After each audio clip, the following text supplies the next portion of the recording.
Oke, jumpa lagi di Back to BDM. Ya, kembali saya mengundang sahabat saya, orang yang mungkin paling nyinyir di media untuk selalu mengawal bagaimana perjalanan kasusnya Verdi Sambo. Hari ini udah hampir 2,5 bulan, tetapi kasusnya juga belum segera beranjak ke pengadilan. Sahabat saya ini adalah Sugeng Teguh Santoso yang sekarang ketua umum ya, atau Ketua Indonesia Police Watch. Ketua Indonesian Police Watch. Tadi kita akan ngobrol Indonesia Police Watch itu sebetulnya apa, tapi saya tanya dulu, gimana menurut Sugeng perkembangan kasus Sambo sekarang ini sampai di mana? Gimana Anda lihat? Jadi On the track atau gimana? Kasusnya sih saya lihat sudah on the track ya. Klaster-klasternya sudah jelas terlihat, yaitu klaster pidana pembunuhannya terkait Brigadir Yosua sebagai korban, kemudian klaster obstruction of justice pidananya, dan klaster pelanggaran kode etik. Ya. Kalau klaster pidana pembunuhannya kan sudah ditetapkan 5 orang. 5 orang. Dengan variasinya 1 orang yang 338 saja, 4 orang dengan 340. Jungto 338, Jungto 5556. 338 itu pembunuhan. Oke. Kalau 340 itu pembunuhan berencana. Kemudian klaster obstruction of justice ini sudah 7 orang ya ditetapkan, termasuk Sambo ya, dan juga 6 orang anggota polisi. Yaitu kasus yang dinyatakan sebagai menghalangi proses penegakan hukum. Ini pidana pasal 233, 221 ya. Bahkan juga mungkin pasal 317, 220 terkait laporan yang bohong itu ya. Kemudian kasus pelanggaran kode etik. Ya, ini juga menyeret 35 orang nih. 35 orang. Iya, yang di Patsus. Ya. Patsus. Sudah diputus kalau tidak salah 9 ya. 9 orang. PTDH kalau tak salah 7 apa ya. Kemudian 1 Pujiarto itu pernyataan maaf ya.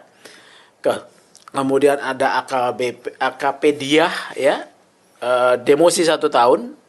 Yang lain PTDH. Nah ini sudah jelas Mas, proses ini ya.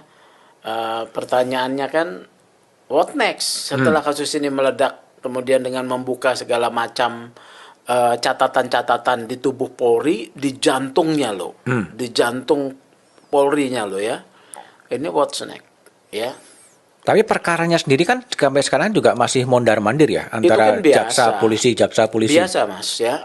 Menurut saya bukan sesuatu yang bukan sesuatu yang dirisaukan ya. Itu biasa. Apalagi nih. Ini kasus dibumbui dengan menghilangkan barang bukti, bahkan memunculkan bukti baru adanya proyektil peluru yang bertambah. Ini kan harus dikonstruksikan, ya. Jadi ini biasa menurut saya. Jadi gitu. Nah, oleh karena itu di sini yang sekarang yang kita jaga ya, jangan sampai penyidik masuk angin. Penyidik masuk angin? Ya masuk angin maksudnya begini loh ya. Artinya terjadi pelemahan perkara. Mungkin terjadi itu? Ya mungkin saja. Salah satunya isunya apa? Pelecehan. Isu pelecehan ini konsisten dipertahankan. Ya. Walaupun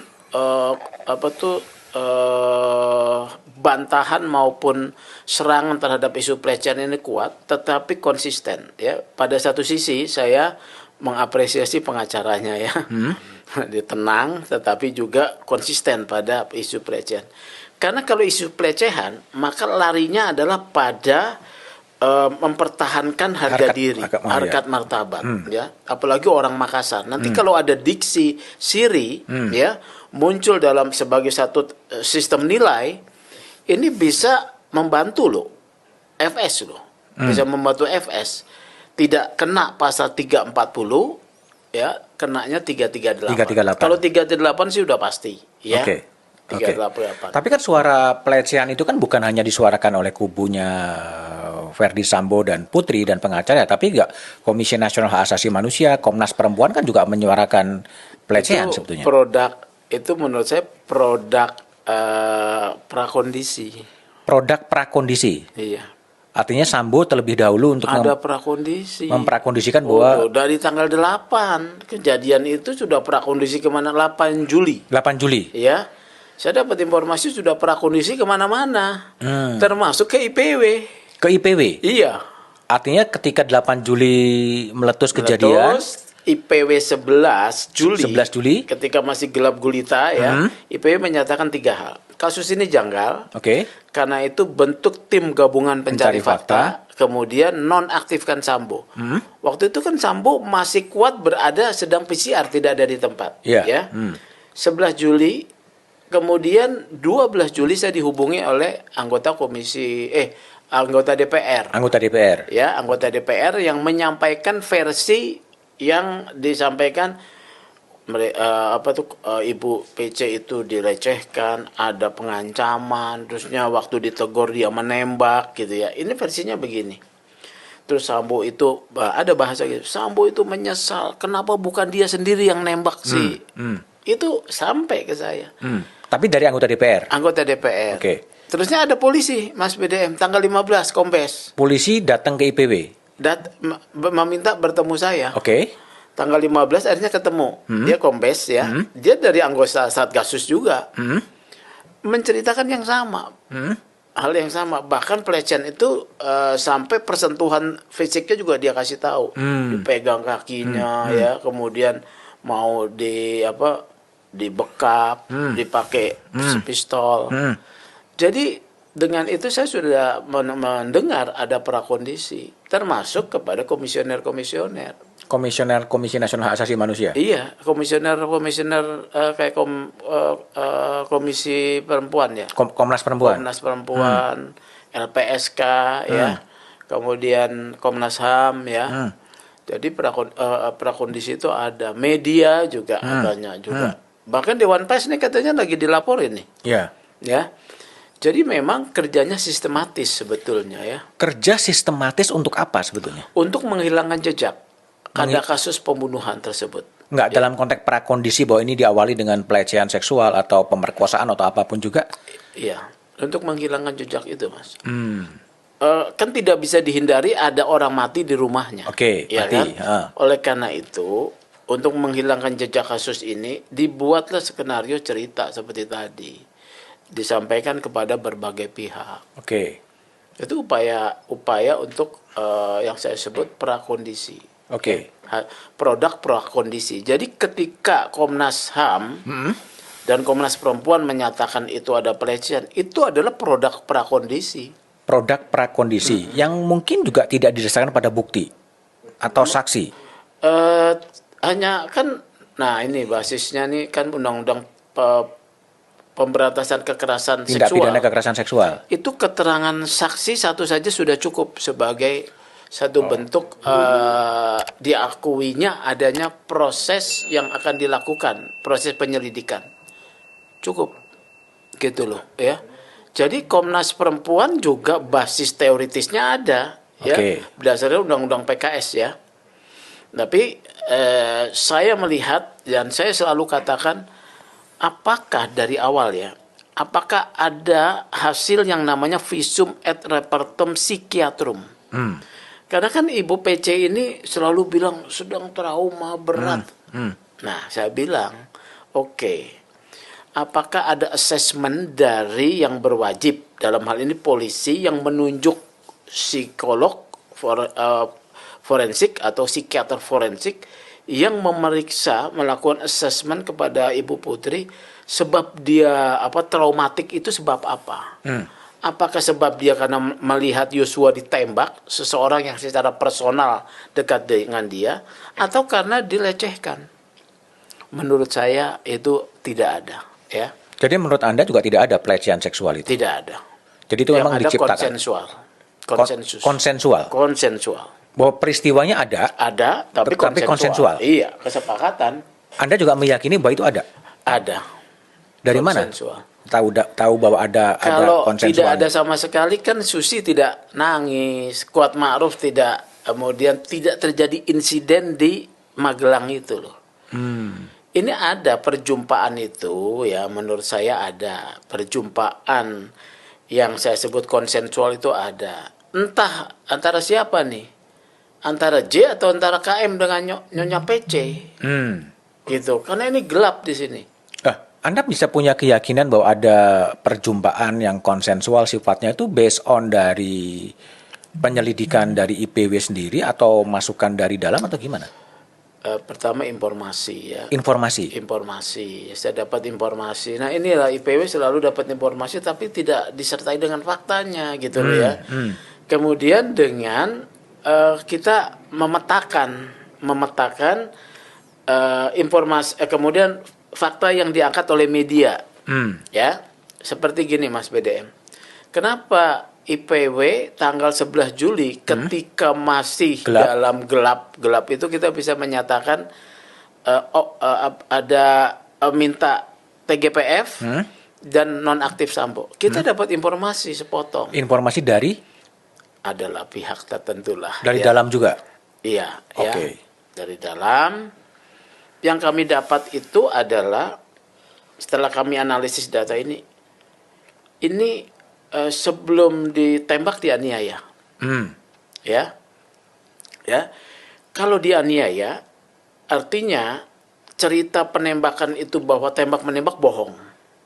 Gini Mas. Ya. Langsung gitu ya saya bilang.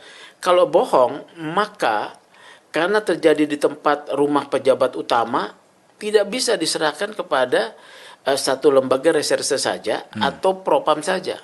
Harus ada saling mengawasi, check and balancesnya jalan. Jadi semua kesatuan harus masuk, termasuk eksternal. Gitu loh. Ini pola kerjanya. Yang kedua, pola sistem analisis saya ya. Kedua, karena Sambo punya akses kewenangan atas proses penegakan hukum atas matinya si Y, dia harus disingkirkan. Dengan apa? Dinonaktifkan. Jadi itu teoritis analisis berdasarkan sistem saja, sistem kerja di kepolisian ya. Jadi kami langsung menyatakan itu pada sepotong. Jadi informasi itu sepotong kita analisis. Sama juga dengan soal saya katakan pelecehan itu produk prakondisi. Kemudian pertemuan yang terjadi itu adalah satu konsensus ya, informasi juga sepotong. Jadi saya minta datanya nggak ada. Tetapi kemudian saya memetakan ada peristiwa Kuat Ma'ruf dan si itu ribut dengan J ada. RR kemudian melihat berkomunikasi dengan korban J bahwa itu juga ada. Kalau tidak ada pelecehan, tidak ada konangan, ketahuan sedang ada perjumpaan, misalnya perjumpaan ya nggak ada ribut dong. Gila juga Ibu PC nggak ada cerita mengarang cerita. Tapi kalau betul ada begitu berarti memang akhirnya Sambo yang mengatakan membela harkat martabat ada kebenarannya juga dong sebenarnya. Bisa ya, ada ya. Bisa terjadi. Bisa terjadi ya. Makanya saya juga kok menyayangkan ya seorang jenderal itu katakanlah ada konsensual itu atau katakanlah ada pelecehan, mengapa harus demikian gitu? Gitu loh. Bahkan sampai ada informasi cek penggunaan obat, gitu ya. Ya. Oke, tapi sekarang kembali kepada kasusnya sendiri. Ini kan tadi mondar-mandir berkas adalah sesuatu yang kemudian biasa, wajar gitu. Tapi juga ada diskriminasi ketika Ibu PC juga berada terus di luar gitu. Apa yang Anda lihat? Itu bagian daripada dalam yang saya sebut perlawanan dari awal. Perlawanan dari awal? Dari awal ada perlawanan tanggal 20 Agustus. 20 Juli ya. 5 Juli. 5 Agustus. 5 Agustus. Sewaktu Sambo selesai diperiksa dari mana? Diperiksa oleh tim sus, kembali ke rumah, itu sudah ada pergerakan perlawanan ya. Ada 20 orang polisi yang di luar kendali tugas ya, berada di rumahnya Sambo. Bahkan itu dari kesatuan elit. Ya, dan juga bagian dari Satgasus ya, gitu loh. Sehingga pemantauan waktu itu Brimob, waktu itu tim sus waktu itu sudah ada pencabutan keterangan ya, kalau tidak salah, dari si Baradae, mau diambil tuh Sambo, tapi ada di sana, ada mereka. Itu perlawanan satu. Kemudian perlawanan kedua itu ketika ini munculnya skema yang diagram. memunculkan diagram Konsorsium 303. Konsorsium 303-nya versinya Sambo, ada lagi versi Kabar Eskrim. Ya. Kemudian berganding di bawah juga terkait, saya dengar termasuk Ibu PC tidak ditahan. Oh. Ini. Jadi itu bagian dari proses negosiasi sebetulnya. Iya, dan saya punya data. Saya udah sampaikan loh bahwa akan ada serangan terhadap tim sus, khususnya kepada personil tim sus. Serangan itu pendiskreditan. Baru saya ngomong, 3 hari kemudian muncul yang posisinya Pak Andirian. Bukan Andirian, Komjen di skema 303. Ya, belum lagi yang lain. Saya dapat data ya, data sepotong juga.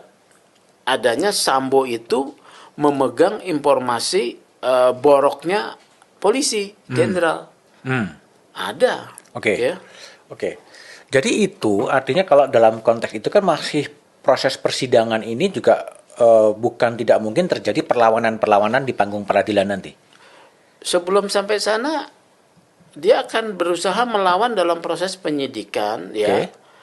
Jangan sampai tim sus perkaranya lemah, makanya jaksa meminta bolak-balik 2 kali, kan yang bertanggung jawab jaksa nih. Jaksa penuntut.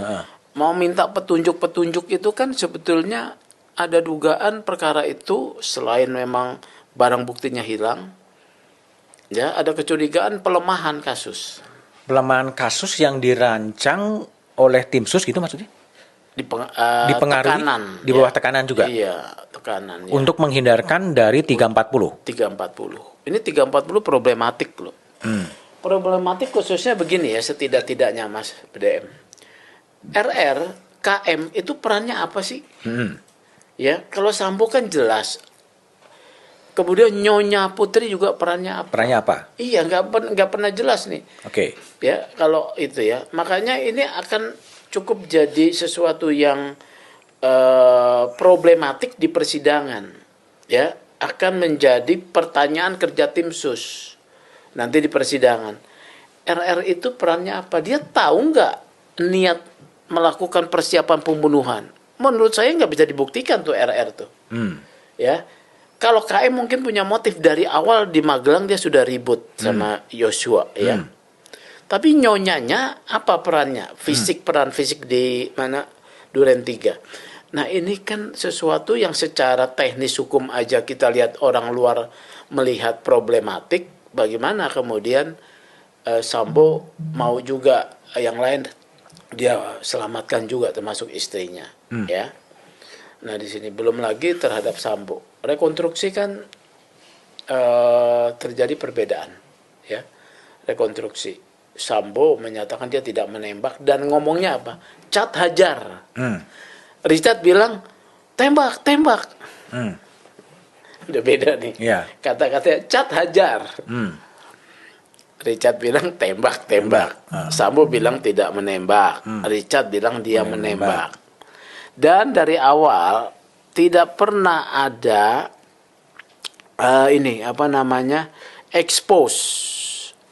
public expose dengan menghadirkan para tersangka, kemudian barang bukti. Yang jadi kemudian kayak duit 900 miliar, kemudian senjatanya. Karena problematik pada pembuktiannya ini. Artinya memang 340 pasal pembunuhan berencana menjadi lemah. Saya melihat begitu ya. Lemah atau memang lemah karena barang buktinya memang nggak ada, karena saksinya memang sangat terbatas. Satu barang bukti, ya saksinya juga terbatas dan saling berbeda, ya.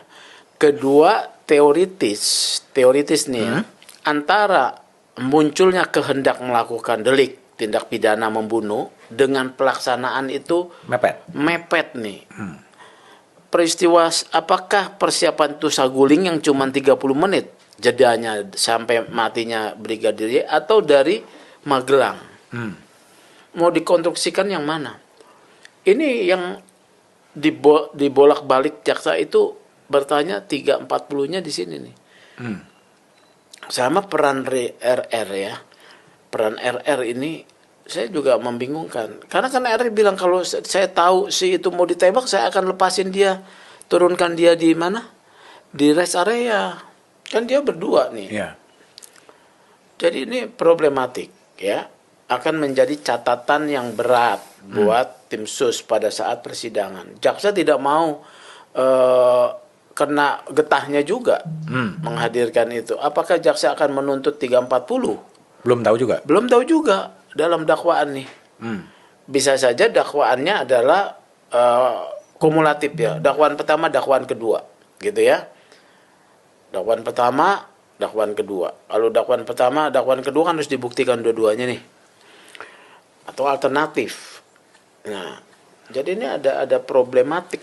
Jadi konstruksi hukumnya memang mengandung kelemahan karena keterbatasan dari barang bukti dan saksi Barang bukti sebenarnya. saksi dan barang bukti, Dan itu serta secara teoritis merangkum peristiwa kehendak munculnya membunuh itu di mana. itu yang kemudian Komnas juga beberapa kali mengatakan agar tim sus mencari saksi dan alat-alat bukti lain sebenarnya. Ya, katanya ya disarankan, tapi mau siapa lagi? Mau siapa lagi? Alat bukti, ya. Termasuk lie detector kan bukan alat bukti juga. Bukan, lie detector kan cuman untuk menumbuhkan keyakinan. Ya. Ada wilayah keyakinan ya. Jadi ini mendukung alat bukti keterangan saksi kan, mendukung. Dia ini hanya petunjuk lah ya bisa dibilang. Mengisi keyakinan, tapi dia bukan alat bukti, lie detector. Oke. Tapi gini, strategi penuntutannya atau strategi pemberkasannya itu nanti akan menjadi beberapa berkas perkara atau 5 berkas atau 1 berkas? Akan diseplit, tidak mungkin 1 berkas. Tidak mungkin 1 berkas. Iya, karena kalau 1 berkas ribet soal ini peran masing-masing ya. Kalau 1 berkas ya pembuktiannya kan dalam satu proses pembuktian ya. Mereka tidak bisa saling bersaksi kalau 1 berkas. Semuanya terdakwa, nggak bisa saling bersaksi kan. Makanya akan diseplit. Sambo sendiri, ya dugaan saya, Barada Richard pasti sendiri, karena dia 338 saja. Kemudian RR dan Kuat Ma'ruf bisa dijadikan 1, bisa juga diseplit. Ya. Dan Ibu itu juga bisa minimum 4 berkas nih. 4 berkas. 4 berkas dugaan saya. Tapi itu nanti bukankah nanti terdakwa akan menjadi saksi untuk perkara terdakwa yang lain dan menjadi saksi mahkota? Bisa, teori itu bisa muncul ya. Penggunaan teori itu kan tergantung kemudian fakta ya. Fakta gitu. Saksi mahkota kan terkait sebetulnya begini loh. Kalau ada kekerasan, pemeriksaannya itu keterangannya tidak sebenarnya ya. Tapi kalau keterangannya faktanya benar, hakim bisa mengambil keterangan itu ya. Kayak Richard nih ya, menjadi saksi benar saya menembak ya. Saya juga melihat Pak Sambo juga menembak ya. Di split karena memang peristiwanya kan benar ada. Kita kan bicara saksi mahkota ketika kasus Marsina ya. Karena dia dilakukan penggunaan kekerasan yang sebetulnya keterangannya tidak benar. Kalau ini kan keterangannya sudah terpetakan, ada orang mati, jelas ditembak, penembaknya ada, dia cuma disuruh. Ini kan fakta nih, nggak bisa dibilang juga sebagai saksi mahkota yang berisikan kebohongan. Ini faktanya ada. Kalau kemudian tiba-tiba di persidangan saksi-saksi itu mencabut semua BAP-nya? Bisa, tapi itu udah penyidik sudah bisa mengantisipasi ya. Pemeriksaannya pakai CCTV. Video ya. Kan saksi mahkota itu mencabut alasannya apabila pemberian keterangan itu karena adanya intimidasi, pengaruh, kekerasan. Saksi mahkota mencabut keterangan ya. Kalau tidak ada unsur itu, pencabutan tersebut tidak beralasan. Oke. Gitu ya. Oke. Tapi kembali kalau dalam kasusnya Sambo tadi disebutkan juga IPW mendapatkan informasi bahwa dia memegang kartu truf ya sejumlah perwira-perwira tinggi di kepolisian. Mungkin nggak kartu truf itu kemudian dijadikan juga bargaining? Bargaining, ya. Salah satunya adalah tidak ditahannya Ibu PC.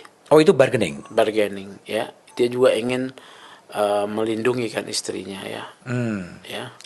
Ibu PC saya rasa itu bargaining. Dia punya kartu truf. Kartu truf apa sih selain yang Jadi begitu begini kuatnya? Sambo ini adalah polisinya polisi.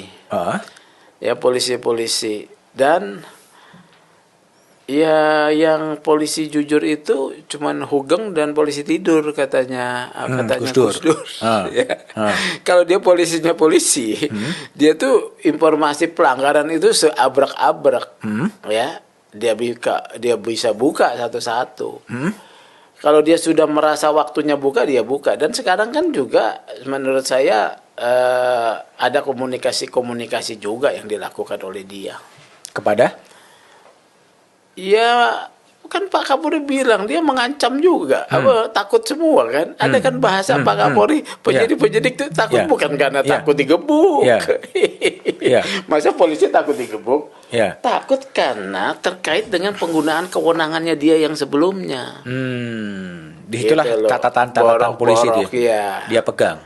Ya Dan kan? itu sekarang dijadikan tawar-menawar. Tawar-menawar dong oleh Sambo. Sambo sudah sadar dia tidak bisa lolos dari kasus matinya Brigadir Yosua. Oke. Tapi dia tidak ingin dihukum mati kan? Iya dong. Oke. Karena kalau misalnya kena hukuman pembunuhan, katakanlah 15 tahun, ya katakanlah nih kita ngomong kosong. Nanti kemudian banding kasasi, cut. Tinggal 6 tahun. Oke. Jalanin cut. Itu yang dalam benak itu yang ada dalam pikiran mereka. Karena kan saya seorang pembela juga ya. Jadi kita pembela itu kita jangan kehilangan lebih banyak, menderita dampak kerugian lebih besar. Apa yang bisa kita lakukan? Dan itu semua itu strategi pembelaan untuk menghindarkan ancaman hukuman mati terhadap Sambo. Seperti itu yang sedang dikerjakan sekarang. Iya. Meskipun pengadilan jalanan itu opini-opini publik yang lewat berbagai survei dan lain sebagainya menghendaki ancaman terberat adalah hukuman mati, hampir 60-70% sepakat dengan hukuman mati. Peradilan kita adalah peradilan yang independen, bisa dibilang begitu kan, ya. Kemudian yang diadili bukan seseorang yang kosongan saja. Kosongan itu maksudnya dia punya jaringan yang kuat. Punya jaringan yang kuat. Jaringan dong, ya. Satgasus itu jaringannya masih banyak. Meskipun sudah dibubarkan. Oh iya, tapi hubungan personal masih terjaga, ya. Oke. Dan semuanya masih bekerja. Sampai sekarang? Sampai sekarang, Mas. Bekerja setidak-tidaknya ya wajar ya, dalam hubungan yang erat itu mereka saling dukung. Oke, tidak muncul ke publik, kemudian tidak kelihatan gerusa-gerusu, tapi mereka bekerja. Mungkin termasuk memilih hakim. Saya udah dengar. Memilih hakim? Iya. Dipilih hakim yang? Ya nanti yang bisa meringankan dia. Itu operasi itu dikerjakan juga? Oh iya dong, kan polisi kan biasa ya bekerja ketika menangani kasus atensi ya. Dia itu juga atensi kasus ini harus menang gitu ya, harus gol. Dia juga berkoordinasi dengan jaksa yang mau ya membawa pesan ya, kemudian juga dengan hakim. Gitu loh. Dia juga punya kerja catatan-catatan. Siapa yang bisa diajak kerjasama? Inilah jaringan yang dia miliki ya, jaringan yang dia miliki yang bisa digunakan. Terusnya nggak kosong aja, punya duit dia. Sopo sing ora gelem duit mas. Ya walaupun ada lah ya, tapi dia akan bekerja, semua akan dikerjakan. Semua ya? akan dikerjakan. Meskipun Satgasus secara pengumuman sudah dibubarkan, tapi networking dan jaringan ini tetap bekerja ya. Untuk ke sana, termasuk dalam konteks pemilihan. Tanggal 5 Agustus mereka muncul ya di rumah Sambo. Kemudian sekarang masih bekerja. Masih bekerja untuk kepentingan? Untuk membantu Sambo. Untuk membantu Sambo? Iya. Ya banyak informasi segala macam. kemudian diskusi-diskusi antara mereka saya dengar juga ya. Artinya memang ada networknya Sambo masih sangat-sangat kuat sebetulnya. Ya Pak Kapolri bilang begitu kok, ya kan. Pak Kapolri keperucut apa itu saya nggak tahu ya. Kalau IPW kan dapat informasi, bahkan dijustifikasi sama pernyataan Pak Kapolri. Sambo itu takut pada penyidik. Loh, kalau berani karena benar, takut karena salah Mas. Ngono loh Mas. Iya. Itu aja teorinya sederhana. Lu bongkar gua bongkar loh. Kan begitu bisa istilahnya. Tapi dalam konstelasi yang seperti itu, artinya ini perlawanan akan terus dikerjakan sampai persidangan nanti ya. Terus. Untuk tujuannya ya mendapatkan putusan yang teringan. Memutuskan, tapi kalau bebas tidak ya. Tidak. Bebas pengadilan yang akan kena serangan publik ya. Pengadilan akan serangan. Kalau bebas tidak, kan nyata ada yang mati ditembak. Nyata dia ada di sana berdasarkan CCTV ya. Ada saksi yang menembak atas perintahnya. Katakanlah terbukti hanya Baradae yang menembak karena perintahnya. Kan dia tidak bisa bebas. Sama saja. 338 Jungto pasal 56. 56 ya kan? 55 56 terus serta atau memerintahkan ya. Oke. Kalau soal konsorsium 303 Kekaisaran Sambo itu sejauh mana sih sebenarnya menurut IPW? Saya ada itu? Ini ya ada mainan sedikit. Aduh saya lupa sih ya, saya nggak bawa. Jadi nomor-nomor bandar-bandar itu saya cek menggunakan aplikasi Get Contact ya. Jadi ada bandar itu begitu dibuka aplikasi di Get Contact tuh teman Indak, teman Kasat Indak ya. Temannya polisi jenderal ada saya disebut nih ya.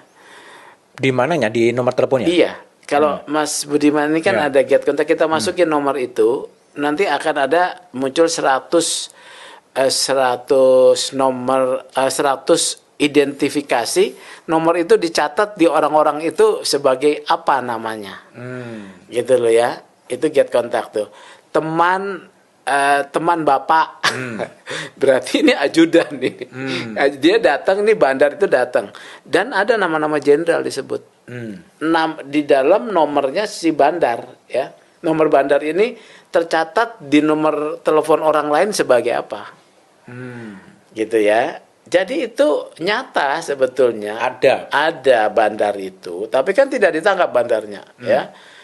Kan saya menyatakan 2 hari sebelum beredarnya data itu saya menyatakan bahwa Sambo dengan kewenangannya dalam Satgasus itu melakukan perlindungan terhadap judi online. Saya udah dapat informasi ya. Kemudian informasi itu tiba-tiba muncul di publik. Bung gitu. Terus saya bilang lagi, ini nanti akan ada upaya perlawanan ya oleh Sambo, menyerang, mendiskreditkan tim sus, khususnya personil tim sus. Muncul Bung. 2 hari kemudian selisih sehari yang memunculkan di atas itu Jenderal Kabar Eskrim ya. Jadi memang ini perlawanan terus sebetulnya. Perlawanan terus akan terjadi. Iya, tujuannya supaya hukumannya ringan. Hukumannya ringan. Nah, sekarang PPATK kan sudah menyerahkan laporan itu ya. Ini menurut saya ya, jadi catatannya serius nggak Polri memang mau memberantas ya perlindungan terhadap kejahatan judi ya. Karena kan belum nggak ada yang dilakukan apapun ya. Menangkap bandar judi aja enggak, cuman tempat-tempat aja yang kecil-kecil aja. Iya ya, cuman operator, adminnya, bandarnya enggak ya. Serius enggak? Kalau tidak serius kan teorinya begini. Siapa yang mendapat keuntungan dari praktek judi? Dialah yang akan melindungi. Ya. Gitu kan? Nah, dulu kan waktu saya bertemu dengan Kapolri mengatakan bahwa konsorsium 303 itu akan diselidiki dan menunggu laporan dari PPATK. PPATK kan sudah menyampaikan ada 156 triliun orang di situ. Nah, itu ini data PPATK-nya mau diapain? Harusnya menjadi data awal penyelidikan, ya kan, follow the money aja, ya kan, namanya orang ini siapa diperiksa. Kalau memang dia bandarnya, tangkap, korek keterangannya, benar enggak alirannya, ada aliran ke polisi, polisinya siapa. Jadi kalau cerita polisi mendapat aliran dana itu udah apa kemana-mana, Mas. Ingat nggak, Mas, kasus Bribtu Hasbudi yang di Kaltara, yang ditangkap oleh Dirkrimsus Polda Kaltara. Seorang Bribtu mengendalikan pertambangan. Saya dapat informasi bahwa itu buat jenderal polisi. Dia cuma operator. Terusnya nggak serius juga. Saya mendesak Polda Kaltara dalami dong aliran dananya. Ternyata cuma Hasbudi aja yang kena. Saya dapat informasi tidak ada perintah untuk pendalaman. Oh no loh, Mas. Iya, ya. Nah, kalau IPW ini sebenarnya sumber informasinya dari mana sih sebenarnya? Ya masuk aja sendiri gitu loh. Masuk Ya. dari mana? Ya kata nomor telepon, ya kemudian ada yang menginformasikan, minta ketemu, ya, ada yang mengirim data, gitu-gitu aja. Kalau saya yang sekarang kalau dulu Bang Neta kan udah hebat, ya. Beliau kan jaringannya para jenderal. Kalau saya kan kosongan nih. Kosongan, Mas. Karena saya ini kecelakaan, ya ditunjuknya gitu ya. Kecelakaan betul habis musibah Bang Neta. Kemudian saya ditunjuk, tadinya saya tolak, akhirnya saya terima daripada organisasi ini mati gitu ya. Akhirnya saya terima. Jadi saya belajar tahap demi tahap. Yang saya letakkan adalah kepercayaan publik, ya. Supaya publik percaya, ya udah kita kerja dengan selemah-lemahnya iman, kita kerja yang benar, ya. Nah, kepercayaan publik termasuk polisi.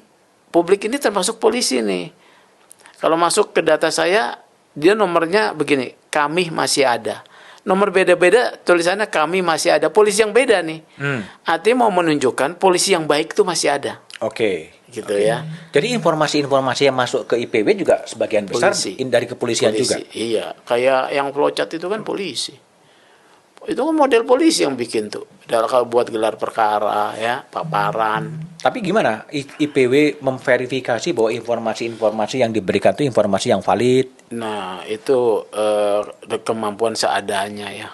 Jadi belum sebuah organisasi yang belum sangat sebagai kuat ya. Kita ini organisasi ya yang saya warisi itu sebetulnya cuma nama doang besar ya, tapi sebetulnya secara institusional itu kita kelembagaannya belum kuat.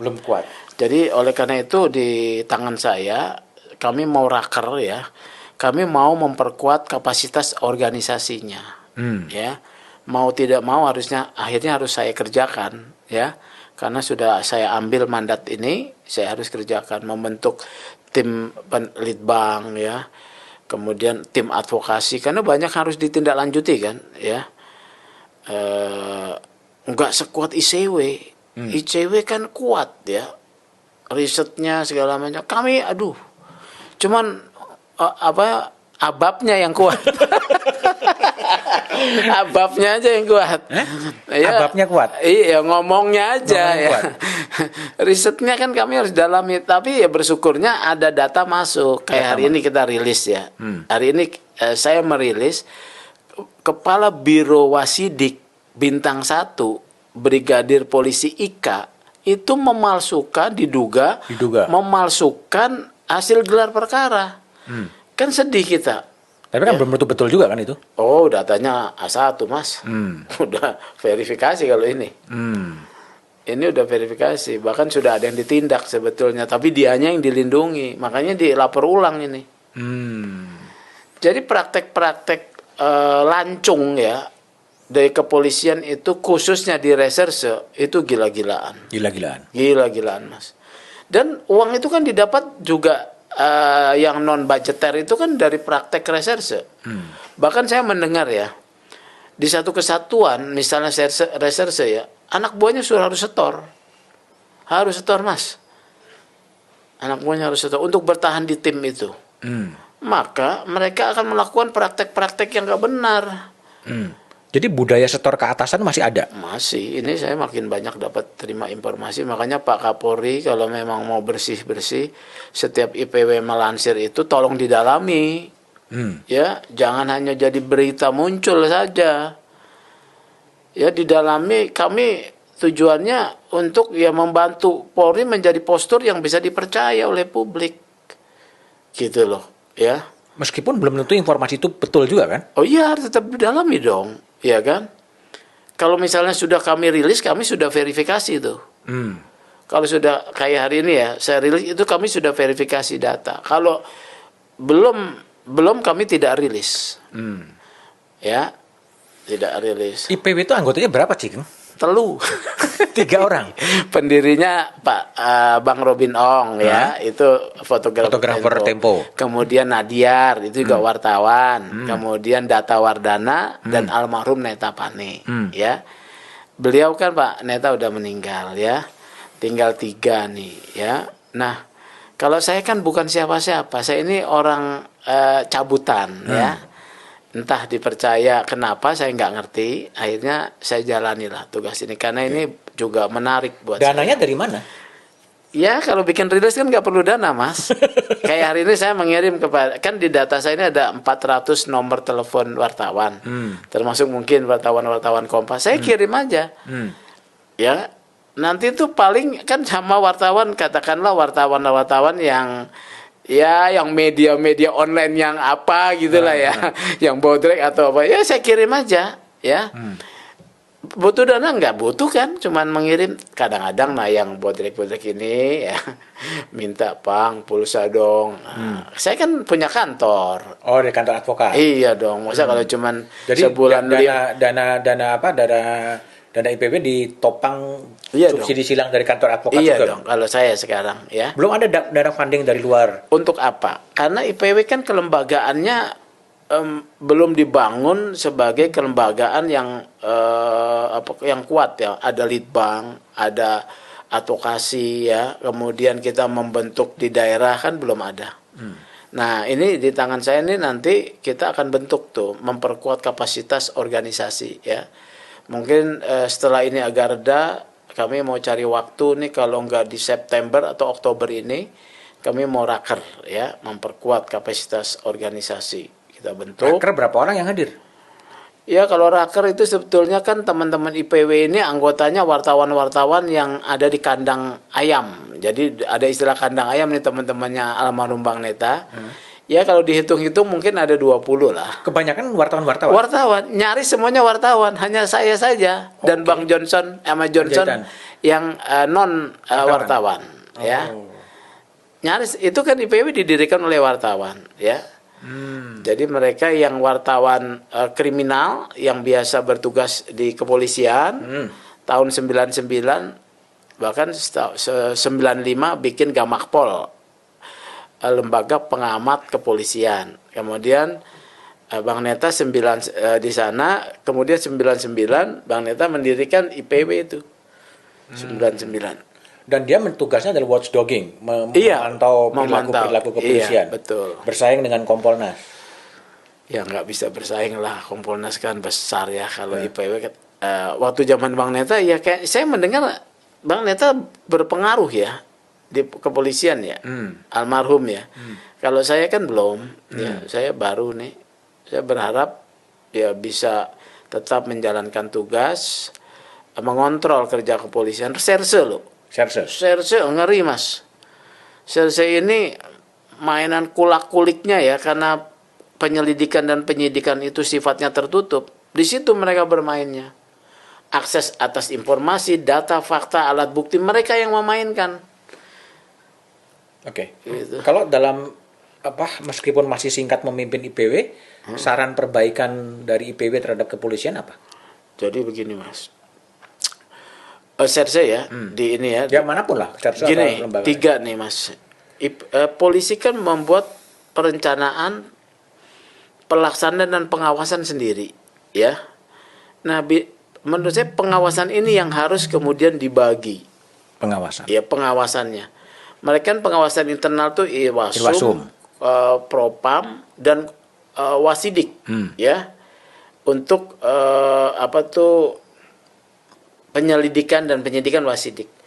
Ini mereka nih udah dikenal kalau antara polisi nggak mungkin jeruk makan jeruk. Oleh karena itu perkuatan Kompolnas penting. Perkuatan Kompolnas. Kewenangan Kompolnas diberi kewenangan paksa atau penyelidikan, ya. Kan mereka selama ini melekatnya di dalam Irwasum saja. Kemudian kedua, bagaimana publik dibuat bisa masuk di dalam ikut pengawasan internal. Nah ini regulasinya memang belum ada karena undang-undang sendiri tidak membuka peluang itu, yang ada hanya Kompolnas, ya.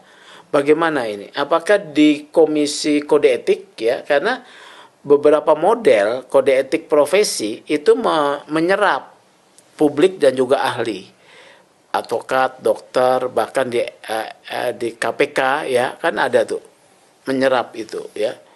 Jadi ini penting. Kalau enggak akan begini terus. Benar begini terus. Disinyalirkan juga pendanaan kegiatan kepolisian dari dana APBN kan tidak cukup. Sementara mereka nyata butuhnya besar. Akhirnya kan menerima dari pihak ketiga. Ya. Nah, ini kan membuat distorsi dalam penegakan hukum. Siapa yang punya duit? Ya cukong lah. Siapa yang punya duit? Yang paling gampang ya dari pelaku kejahatan. Jadi kita punya wajah polisi yang akan begini terus. Kalau nggak ada perbaikan mendasar. Iya, gitu. Nggak ada perbaikan mendasar. Strukturalnya sudah beres, kulturalnya nggak akan pernah beres. Harusnya kan diimbangi dengan itu. Kalau instrumental peraturan polisi itu, udah banyak banget, rigid banget. Bahkan implementasi penerapan standar HAM sudah ada, penggunaan kekerasan sudah ada, kode etiknya ketat bener, disiplinnya ketat bener, Mas. Apa sampai baju aja bisa pakai baju bisa dikeker dengan peraturannya sendiri. Pakai baju aja bisa dikeker, tapi kelakuannya tetap aja. Gitu. Ya makanya jangan putus asa. Saya kan orangnya tahan, ya. Tahan stamina saya udah tahu stamina saya panjang. Kalau pernah diancam juga kemarin nggak ada ancaman, ya, tapi teman malah ngasih tahu, termasuk Pak Hengki. Hati-hati juga, ada yang begini. Romo Beni juga ngasih tahu. Teman satu juga dari dia Bin juga ngasih tahu, loh ada yang sudah melingkari Mas Sugeng. Wah, siapa? Tapi ancaman nggak ada. Justru itu ya saya hati-hati. Hati-hati ya. Iya. Ngapain hati-hati, dengan cara apa? Ya kan saya biasa nyetir sendiri, sekarang tuh bawa ini. Supir. Tapi ingat nih ya, bukan sekarang kalau menurut saya. Kalaupun ada bahaya. Iya. Masih akan kemudian. Saya pernah mau dijebak narkoba loh waktu kasus saya bongkar rekayasa cicak buaya yang Ari Muladi bikin rekayasa. Itu kan saya yang bongkar tuh. Saya mau dijebak narkoba, itu saya tahunya setahun kemudian di Maumere lagi. Waktu saya habis ngajar di kasus cicak buaya, Anggodo udah dikena segala macam, ya. Bibit Chandra udah nggak kena kasus, udah selesai nih. Saya ngajar 1 tahun kemudian ngajar di Maumere. Waktu ngajar di Maumere, seorang ketua DPC Peradi namanya Lawrence Megaman narik saya. Mas Sugeng, sampean nggak suka dugem ya? Suka, saya bilang. Itu 2010 tuh. Enggak. Sampean saya dengar enggak. Bukan nggak suka. Saya sudah nggak menikmati. Udah 5 tahun belakangan ini saya nggak menikmati. Itu yang menyelamatkan sampean. Ngomong apa sih? Saya bilang. Dia sebut Mas Sugeng itu waktu nangani kasus Ari Muladi itu diketahui ada di Hotel Menara Peninsula. Ketemu dengan seorang diduga orang Cina. Tidak lebih dari 1 jam kemudian sampean pulang. Kalau sampean turun katanya ke Deluxe, ya Deluxe itu di mana Menara Peninsula itu tempat klub malam sama karaoke, sampean akan dijebak narkoba di sana. Kaget saya, Mas. Ya, yang begitu-begitu kan perjalanan hidup, ya, yang memperkaya pengalaman kita. Jadi, tapi tetap Ausdawar masih cukup panjang, ya, untuk mengawal tugas kepolisian. Masih. Teman-teman yang lain kan udah pada nyingkir dari jalan ini, Mas. Nyingkir jalan ini. Ya kan saya PBI sama Mas Sendardi. Sampai sekarang masih di PBI juga. Ya anggota doang lah. Anggota doang ya. Tapi artinya kerja advokasi itu memang kayaknya udah bagian passion saya deh. Oh, DNA-nya memang Iya, advokasi ya. DNA-nya di sana deh. Sehingga suruh ngapa-ngapain ya memang advokasi terus. Iya, advokasi. Sama nyari duit dong. Ya, Kantor advokat ya. Iya, kalau enggak, wah saya bisa nginjak-nginjak orang. Ya, gitu. Oke, Sugeng Teguh Santoso, terima kasih ya telah ngobrol di Back to BDM. Jadi bagi teman-teman yang ingin memberikan komentar atau memberikan apa pernyataan atau tanggapan, silakan diberikan komen di kolom komentar. Jumpa lagi di Back to BDM dengan tamu-tamu berikutnya.